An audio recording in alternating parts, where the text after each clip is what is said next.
नमस्कार, प्रणाम, आदाब, सत श्री अकाल। कैसे हैं भाई आप सभी? उम्मीद है आप सभी बहुत अच्छे होंगे। क्या प्यार देते हैं भाई आप लोगों ने इतना प्यार दिया, चैनल को सब्सक्राइब किया, उसके बाद में आपने सेकंड पार्ट के लिए मुझे बोला, तो सेकंड पार्ट आप सभी के हमने हाजिर है।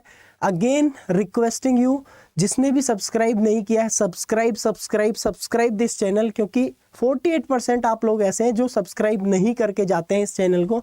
तो उससे नुकसान किसका होता है? हमारा और आपका दोनों का होता है, क्योंकि हम वीडियो बनाते किसके लिए? आपके लिए, और आप तक वो चीज़ पहुंच ही नहीं पाती है, तो आपका भी हो गया। तो दोनों तरीके से ये फ्री है बिल्कुल ही, और इससे आपको बहुत ज़्यादा बेनिफिट होगा। और जो लोग हमसे जुड़े नहीं है किसी भी तरीके से प्लेटफॉर्म पे, तो सब जगह जुड़ जाओ भैया। नीचे डिस्क्रिप्शन में लिंक है, इसका पहला पार्ट जिसने नहीं देखा है जाके सर्च करो, research by Manu Madhukar. Description में भी लिंक दे दूंगा। तो मुझसे इंस्टाग्राम पे, टेलीग्राम पे और व्हाट्सएप पे खासकर जुड़ने के लिए नीचे डिस्क्रिप्शन में लिंक है, तो आप जुड़ सकते हैं। मीनिंग ऑफ रिसर्च के बारे में हमने बात करी थी लास्ट क्लास में। हमने आपको बहुत अच्छे तरीके से मीनिंग ऑफ रिसर्च पढ़ाया था, और आज हम रिसर्च को आगे बढ़ाते हुए इसके ऑब्जेक्टिव्स देखेंगे कि रिसर्च के ऑब्जेक्टिव हैं क्या। तो सबसे मुख्य तौर पर रिसर्च के ऑब्जेक्टिव के बाद में और भी चीज़ें शुरुआत करेंगे। अगर मैंने ये पढ़ा दिया था पहले पार्ट में तो कोई बात नहीं, दोबारा से इसको देख लेते हैं एक बार, और फिर हम अपनी क्लास को आगे की ओर। आज बहुत ही महत्वपूर्ण चीज़ें हैं। उसके साथ साथ में जो लोग हमसे जुड़ना चाहते हैं, जो लोग यूजीसी नेट की तैयारी करना चाहते हैं, तो वो लोग भी हमसे संपर्क कर सकते हैं डायरेक्टली। आप इस नंबर पे या फिर इन दोनों नंबर पे, इनका दोनों का लिंक मैं दे दूंगा नीचे भी। इन दोनों नंबर पे आप कॉल करके पता कर सकते हैं और फटाफट से बैच में एनरोल भी कर सकते हैं। चलिए अब हम बात करते हैं अपनी आगे की जर्नी को। तो आपको मैंने एक चीज बताई कि रिसर्च क्या है। रिसर्च कोई भी चीज है, उसको खोजना है, दोबारा से खोजना है, आपको उसकी शुरुआत देखनी है, साथ ही साथ में उसको दोबारा से। अब यहां पर क्या रहा है? Objective of research. रिसर्च के उद्देश्य क्या है, रिसर्च के ऑब्जेक्टिव क्या है? सबसे पहली चीज तो discover new facts. New facts को खोजना, कोई भी नई चीज। अब जैसे सभी को पता है टमाटर का कलर लाल होता है, तो टमाटर का कलर लाल होता है, हालांकि टमाटर को अभी टमाटर नहीं, टमाटर जी का कलर लाल होता है। और टमाटर जी जो है लाल होते किस कारण से है, अगर इसका पता आपने कर दिया तो वो एक नई फैक्ट होगी, तो वो एक डिस्कवरी हो गई नई तरीके के, एक तरीके से। तो वो रिसर्च के द्वारा आपने करी। टमाटर खट्टे होते हैं, लेकिन टमाटर खट्टे क्यों होते हैं? टमाटर जी खट्टे क्यों होते हैं? तो वो भैया नया फैक्ट हो गया कोई। तो नई चीज आप कुछ भी दे देंगे तो उसमें ही आप कहलाएंगे कि भैया रिसर्च कर दी। रिसर्च का मतलब ये नहीं है कि आपको मतलब बहुत बड़ी लेबोरेटरी चाहिए और उसके बाद में उसके अंदर आपको 10-12 ट्रक भर के इंसान चाहिए और टमाटर जी चाहिए रिसर्च करने का। ऐसा कुछ नहीं है। रिसर्च करने के लिए आप छोटी से छोटी भी कर सकते हैं, बड़ी से बड़ी भी कर सकते हैं, श्रद्धा अनुसार आप अपना भाग मतलब कि दे सकते हैं। Next one, verifying and test important facts. अब बहुत सारी चीज, बहुतों ने कह दिया कि भैया सीधा सीधा कि टमाटर में विटामिन सी पाया जाता है। टमाटर में सबसे ज्यादा विटामिन सी पाया जाता है, एक ने कह दिया भाई साहब, ए पर्सन ने कह दिया टमाटर में सबसे ज्यादा विटामिन सी पाया जाता है। एक बी पर्सन आया, उसने बोला चलो मैं इस चीज को टेस्ट करता हूं। तो भाई साहब ने एक आंवला लिया। आंवला का मतलब क्या होता है? आंवला मतलब इंडियन गूसबेरीज, ठीक है। तो उन्होंने एक इंडियन गूसबेरी ली और टमाटर लिया। दोनों में देखा उन्होंने, दोनों में देखा कि कितना कितना विटामिन सी है। उन्होंने देखा भैया टमाटर हो चाहे संतरा हो चाहे कुछ भी हो, सबसे ज्यादा जो है आंवला में था भैया। आंवला में सबसे ज्यादा विटामिन सी। आंवला में इतना विटामिन सी देखने को मिलता है जितना 10 संतरों में एक साथ देखने को नहीं मिलता है। 10 ऑरेंजेस मिला के जितने विटामिन सी प्रोड्यूस करते हैं उतना आंवले में अकेले में रहता है। ये दम रहता है आंवले का। तो ये होता है। तो ये क्या करा? वेरीफाई किया आपने और टेस्ट किया। अब इंपॉर्टेंट फैक्ट आपके सामने आया तो आपने क्या करी? एक रिसर्च कर दी। तो रिसर्च का एक मुख्य उद्देश्य ये भी है कि नई चीज ढूंढी, उसके बाद में उसको वेरीफाई करो, दूसरी चीजों से टेस्ट करके बताओ हाँ भाई इसमें क्या कलाकारी है। Next one is analysis and event or process of phenomena to identify the cause and effect of relationship.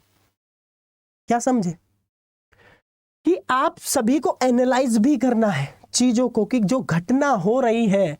यूं कहते हैं कि एग्जाम के टाइम पे स्ट्रेस लेवल बढ़ जाता है। एग्जाम के टाइम पे स्ट्रेस लेवल बढ़ जाता है। क्या खाली एग्जाम के टाइम पे ही स्ट्रेस लेवल बढ़ता है? क्या इंटरव्यू के टाइम पे नहीं बढ़ता है? या फिर कोई आपको मुसीबत हो रही होती तब नहीं बढ़ता है? तो इन सब चीजों का भी कंपैरिजन, या फिर यूं कह लीजिए कि कॉज एंड इफेक्ट। मैंने आपको बहुत अच्छे से पिछली वीडियो में समझाया था कॉज एंड इफेक्ट। जैसे कि रनिंग करेंगे तो रनिंग का इफेक्ट क्या होगा, हमारे शरीर पे पड़ेगा, हमारी चर्बी धीरे धीरे धीरे धीरे क्या होने लगेगी, बर्न होने लगेगी एक तरीके से, और कैलोरीज बर्न होंगी, साथ ही साथ में हमारी चर्बी, जिसे हम क्या कहते हैं भी एडिपोज टिश्यूज आपके थोड़े थोड़े खत्म होने लगेंगे। तो हम कह सकते हैं कि रनिंग का इफेक्ट क्या होता है हमारे शरीर पे, वजन पे, वेट पे और फैट पे। तो ये सारी चीजें पता करते हैं आप, एनालाइज करते हैं चीजों को, तो ये बड़े लेवल पे चीजें हो जाती हैं। उसके बाद में next one is to develop new scientific tool, concept and theories and to understand scientific and non scientific problems. एक और मुख्य चीज जो आपके रिसर्च आपको करके देता है कि आप नए नए टूल्स जो बनाते हैं। अब आप ये देखो, जिस बोर्ड पे मैं लिख रहा हूँ, क्या आज से 5000 साल पहले भी ऐसे ही बोर्ड हुआ करते थे? क्या आज से 1000 साल पहले या 100 साल पहले या आपको 15 साल पहले ऐसे बोर्ड देखने को मिलते थे? बहुत एक आधा कोई देखने को मिलता होगा 15-20 साल पहले। ये जो चलन अभी चला है स्मार्ट बोर्ड्स का, तो ये धीरे धीरे क्या हुआ भैया, एक साइंटिफिक टूल है जिसको आपने डेवलप किया है। मतलब आप जैसे ही लोग हैं जो इसको डेवलप कर रहे हैं, आप भी कर सकते हैं। आपका बस इंटरेस्ट होना चाहिए जिस भी फील्ड में है उसमें। Next one is to find out the solution to the scientific and non scientific social problems. Society में बहुत सारी मुसीबतें आती हैं, हम और आप उसका समाधान ढूंढते हैं। हम और आप उसका समाधान कैसे ढूंढते हैं? भाई ऐसे करो, ये काम कर लो, इससे हो जाएगा। ऐसे कैसे? गाँव में मच्छर बहुत ज़्यादा बढ़ जाते हैं तो गाँव में क्या करते हैं, धुआं दे देते हैं डायरेक्टली। धुआं कैसे देंगे? नीम की पत्ती और इससे धुआं दे देते हैं डायरेक्टली। तो प्रॉब्लम का सॉल्यूशन ढूंढा आपने कि धुएं से मच्छर भाग जाते हैं। लेकिन अभी शहरों में क्या करते हैं, आपने देखा होगा, वो मशीन सी लेके आते हैं और उसमें इतना बड़ा धुआं रहता है पूरा, और उसको पूरा एकदम धुआं ही धुआं कर देते हैं वो पूरा। वो नया तरीका भैया शहरों में ढूंढा उस चीज का। अब धीरे धीरे एवोल्यूशन हो रहा है कि इतना धुआं हम घरों में तो ला नहीं सकते, तो एक काम करते हैं यार, कुछ ऐसा बनाते हैं जिससे घर में लगा सके। तो अलग अलग चीजें आई। क्या आई भैया? छोटी सी ऐसी टिकिया आई, इसको जला दो और ये घर में धुआं करके मच्छर मार देगा। फिर ये वाली कोयल आई, ये वाली जो आपस में दुनिया की सारी चीज सुलझ जाती है, लेकिन ये दो कोयल आपस में जो जुड़ी होती हैं, इनको सुलझाना, दैट इज महाभारत। मतलब समझ रहे ना आप? तो इनको कोयल को सुलझाना आप समझ रहे होंगे। जो लोग हमारी जैसी फैमिली से हैं उन्होंने इनसे बहुत उलझने इसमें जीवन कटा होगा। तो इनको क्या करते हैं, आप सुलझाते हैं। तो ये नया एक सॉल्यूशन आया, उसके बाद में कुछ और सॉल्यूशन आए, नया आ गया। अब एक और आ गया भैया, एक और क्या आ गया, ऐसी एक डिबिया सी आ गई, उसके अंदर ये, ठीक है, इसको लगा दो भाई, प्लग में लगा दो, इसका बटन ऑन कर दो, इसमें भी लिखा रहता कुछ कुछ, मच्छर भगा देगा ये, इसमें धुआं नहीं होता। टेक्नोलॉजी देखो कितनी चेंज हो गई। सब रिसर्च का खेल है बाबू भाई, सब रिसर्च का खेल है। रिसर्च कोई इतना बड़ा हुआ नहीं है कि आप मतलब पढ़ लें उसको समझ में ना आए। समझने की कोशिश करो। देखो, find the solution to the scientific and non scientific social problems. तो ये भी तो एक तरीके की सोशल प्रॉब्लम्स थी, ये मच्छरों को भगाना। ये सब देखिए सोसाइटी में इतनी बड़ी मलेरिया, डेंगू, चिकनगुनिया, ये सभी मच्छर फैलाते। तो सभी येलो फीवर हो गया। तो अब आप देखोगे मच्छरों को ही हटा दिया आपने, तो सॉल्यूशन ढूंढा। यानी कि एक ऑब्जेक्टिव ये भी है रिसर्च का। Next one is to overcome or solve the problems occurring in our everyday life.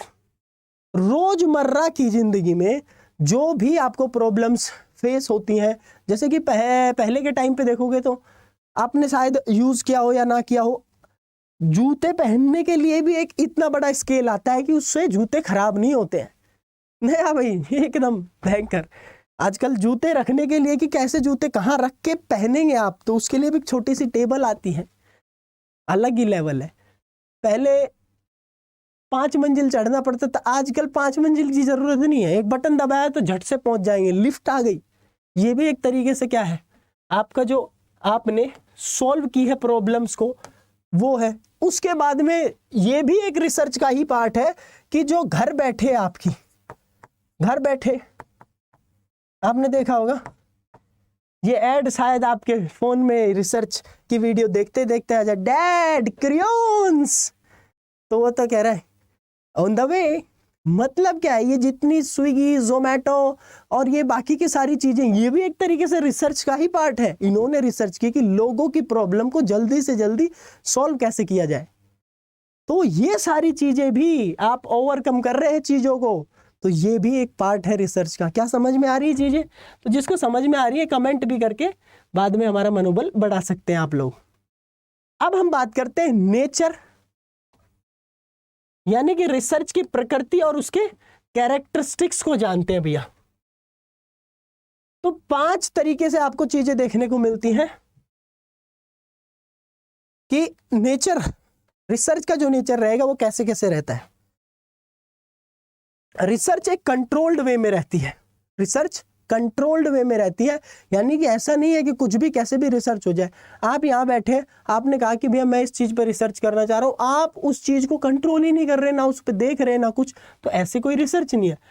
Regret होनी चाहिए, रिसर्च एक रिग्रेस भी होनी चाहिए, फ्लेक्सिबिलिटी होती है लेकिन एक रिग्रेस भी होनी चाहिए, सख्त है चीजें। उसके बाद में आपका एक सिस्टमैटिक चीजें चलनी चाहिए कि एक सिस्टम के बाद दूसरी चीजें, डेटा कलेक्शन है, पहले आपको फाइंड करनी है प्रॉब्लम, प्रॉब्लम के बाद में डेटा कलेक्ट करना है, एनालाइज करना है, इवेल्युएट करना है, फिर प्रेजेंट करना है, फिर थ्योरी देनी है। तो ऐसी चीजें हैं, सिस्टम से चलनी पड़ेगी। फिर एम्पेरिकल होता है, ऐसा नहीं है कि कोई भी कहीं भी कैसे भी करके चीजों को आपने कर दिया वही रिसर्च हो गई, एम्पेरिकल वे में होना चाहिए। उसके बाद में है आपका क्रिटिकल, क्रिटिकल एनालिसिस होना चाहिए, उसमें आपके विद्वान भी जुड़े होने चाहिए क्योंकि ये साइंटिफिक चीजें हैं और इसमें पढ़े लिखों की भी जरूरत होती है। तो आपने कुछ भी कैसे भी करके नहीं दे सकते हैं, कुछ भी बना दिया वही रिसर्च कर दिया, ऐसा नहीं। मैंने एग्जांपल दिया था फर्स्ट पार्ट में इसका। तो ये आपके नेचर, जो नेचर अगर बात करें तो आपका कंट्रोल, रिग्रेस, सिस्टमैटिक, एम्पेरिकल और क्रिटिकल, इनको इतना ज्यादा समझने की जरूरत नहीं, समझने की जरूरत है आपको कैरेक्टरिस्टिक्स की। कैरेक्टरिस्टिक्स क्या होते हैं आपके रिसर्च के। तो आइए रिसर्च के कैरेक्टरिस्टिक्स को देखते हैं। Research is dedicated towards the solution of the problem. जब आप रिसर्च करते हैं तो रिसर्च से एक सॉल्यूशन लेके आते हैं। जैसे कि ये स्टूडियो है, इतना बड़ा स्टूडियो है, इतने बड़े स्टूडियो में बिजली भी है, तार भी है, बोर्ड भी है, सभी चीज़ों के लिए क्या है भैया, आप हमारे पास में सारी चीज़ें होनी चाहिए। अगर सपोज करो भगवान की दया से ऐसा नहीं हो, लेकिन अगर मान लो आग लग जाए स्टूडियो में, तो हमारे पास क्या है, तो हमारे पास में क्या है भैया, सुविधा अवेलेबल होनी चाहिए। दिस काइंड ऑफ सुविधा, दिस काइंड ऑफ फैसिलिटीज जो अवेलेबल होनी चाहिए। तो ये एक रिसर्च चाहिए कि इतने से सिलेंडर में इतनी गैस है कि इसको अगर मैं प्रेस कर दूं, पिन को इधर करके इसको प्रेस कर दूं डायरेक्टली, तो ये पूरी बुझाने की कोशिश करें। अल्टीमेटली जब तक फायर ब्रिगेड नहीं आती, हम कुछ कंट्रोल, कुछ हद तक हम उस चीज़ को कंट्रोल कर रखे। और माइनट लेवल पे अगर मान लो एक चिंगारी, उसको बुझाना बहुत मुश्किल है, लेकिन एक भड़के हुए जंगल को बुझाना बहुत ज़्यादा ही मतलब कि हार्ड बात है। बहुत आसान है एक तरीके से चिंगारी को। तो एक तो ये चीज़ हो गई आपकी। ऊपर से अगर हम बात कहें आपकी तो ये सारी चीज़ें क्या है भैया, ये सॉल्यूशन है एक तरीके से, जो मैंने अभी दिखाया आपको, ये सॉल्यूशन है। ऐसे ही रिसर्च से ही आया है, ऐसे ही नहीं आया कहीं भी रख दिया कुछ भी cylinder.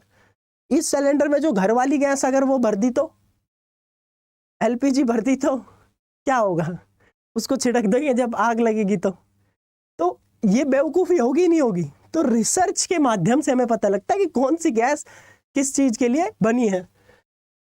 Sorry, research is a highly purposive. जो रिसर्च आप कर रहे हैं उसका कुछ ना कुछ पर्पस होना चाहिए। लाइक पहले के टाइम पे आपने देखा होगा कि पानी कोई भी कुछ भी पी लेता था। आज के टाइम में देखोगे तो अलग अलग टाइप की बोतल आ गई हैं, है? अलग अलग टाइप की, किसी में कुछ ये वो एल्कलाइन वाटर है। एक विराट कोहली साहब हैं, वो अलग ही पानी पीते हैं, कहते हैं वो इतना महंगा पानी है, ये वो एल्कलाइन वाटर है। तो हमें कैसे पता चला कि एल्कलाइन वाटर हमारी बॉडी के लिए अच्छा होता है? तो रिसर्च से पता चला। रिसर्च कौन करते हैं? साइंटिस्ट करते हैं, आप और हम जैसे लोग करते हैं। उसके बाद में research requires patience and courage. भैया बहुत समय लगता है। ऐसी ऐसी रिसर्च होती है जिनको 20 साल का समय लगता है। ऐसी ऐसी रिसर्च होती है जिनको 10 साल का समय लगता है। जैसे कि आप देखेंगे तो चाहे नॉर्थ में चाहे आपका साउथ में, पोल जो है नॉर्थ पोल साउथ पोल, यहाँ पे हमारे इंडिया के भी और बाहर देशों के भी आपके रिसर्च सेंटर्स बने हुए हैं जो कि दिन भर यही काम करते हैं, दिन रात यही काम करते हैं कि कैसे कैसे क्या है चीज़ें, सौर मंडल में किस तरीके से चल रही है, धरती पे क्या चीज़ें चल रही हैं। तो ये सारी चीज़ें, इनमें टाइम लगता है, पेशेंस होना चाहिए एक इंसान को। Research is based upon the observation and experiments. अब कुछ भी रिसर्च उठा के हम कर नहीं सकते हैं। या तो आपने ऑब्जर्व की हो कोई भी चीज, जैसे कि आप किसी व्यक्ति का कैरेक्टरिस्टिक्स बताना चाहते हैं, उसके अंदर क्या क्या चीजें हैं, आपने उसको बुलाया, उसका इंटरव्यू लिया। इंटरव्यू लेने के बाद में आपने कुछ चीजें ऑब्जर्व करी कि इसके अंदर ये चीजें हैं, इसके अंदर ये चीजें, उन चीजों को लिख लिया। उसके बेस पे आपने ये दिया कि ये इतना % एग्रेसिव है, इसका नेचर इस तरीके का है। आपने क्या किया? ऑब्जर्वेशन के आधार पे और एक्सपेरिमेंट के आधार पे चीजों को बताते हैं। एक्सपेरिमेंट कर लेते हैं आप कभी कभार ऐसे कि आग को बुझा के देखो, आग में पेट्रोल डालो तो बुझ जाएगा या पानी डालेंगे तो बुझ जाएगा। तो एक्सपेरिमेंट कर करके चीजें देखनी पड़ती है। This is a little bit example जो आपको समझ में आ जाते हैं। अदरवाइज तो ये डीप में साइंस के इतने बड़े बड़े एग्जांपल है जिसका कोई मतलब ही नहीं है। जब तक आप लोगों को ये चीज समझ में नहीं आए, इतनी आसान रिसर्च ना लगने लगे जितनी आसान और सब्जेक्ट है, तब तक मेरा इतना बातों को गहराई से लिखने का और वो सिर्फ का कोई मतलब नहीं है। मैं चीज़ों को यहाँ पे ले आऊँ, फॉर्मूले लगाऊँ, 100 तरीके की बातें लिख दूँ, और ये जो आपको समझ में नहीं आए तो फिर उसका कोई यूज़ नहीं है। उस पढ़ाई का कोई यूज़ नहीं है जिसमें सामने वाले को समझ में ना आए। तो next one is research requires expertise. Expert की जरूरत भी पड़ती है। गांव में राम फड़ना ठाक ले आओ, रिसर्च करवाओ, कोई मतलब नहीं। रिसर्च के लिए एक्सपर्ट्स की होना भी जरूरी है। आप अगर एक्सपर्ट नहीं है तो आप गाइडेंस ले, तभी रिसर्च जो करता है, जैसे कि मैं खुद रिसर्च कर रहा हूँ, मैं PhD स्कॉलर हूँ, तो मेरे ऊपर सुपरवाइजर है जिन्हें हम गाइड का नाम देते हैं, तो वो हमें गाइड करते हैं। तो वो एक्सपर्ट आदमी है, एक्सपर्ट आदमी हमें गाइड करते हैं और हमें बताते हैं इस डायरेक्शन में, हम नहीं है कुछ भी। तो ये चीजें होनी चाहिए, समझ रहे हो कि एक्सपर्ट होना चाहिए। ओके, नाउ वेरिएबल्स क्या होते हैं, टाइप्स ऑफ वेरिएबल्स क्या होते हैं, इनके लिए हम नेक्स्ट वीडियो बनाएंगे और उस वीडियो में हम डिस्कस करेंगे। तो आपको भैया कैसा लगा ये सेशन, आप सभी को ये जरूर बताना है कि सेशन कैसा लगा, समझ में आया नहीं आया, वो सब बाद की बातें हैं, लेकिन आपको कमेंट में जरूर अपना प्यार देना है। बाकी जिसको भी बैच लेना है 9910840949 पर आप मुझे मैसेज कर सकते हैं, या 9761001370 पे मुझे मैसेज कर सकते हैं। उसी के साथ साथ मैं आप सभी से कहूँगा कि अगर आपको पढ़ना है डेली, यूट्यूब पे हम TGT PGT अड्डा 24/7 पे लाइव आते हैं 5 बजे, तो वहाँ पर जुड़ सकते हैं मुझसे। बाकी मिलते हैं नेक्स्ट क्लास में। Until we meet, stay fit and stay healthy. जय हिंद, जय भारत, फिजिकल एजुकेशन जिंदाबाद।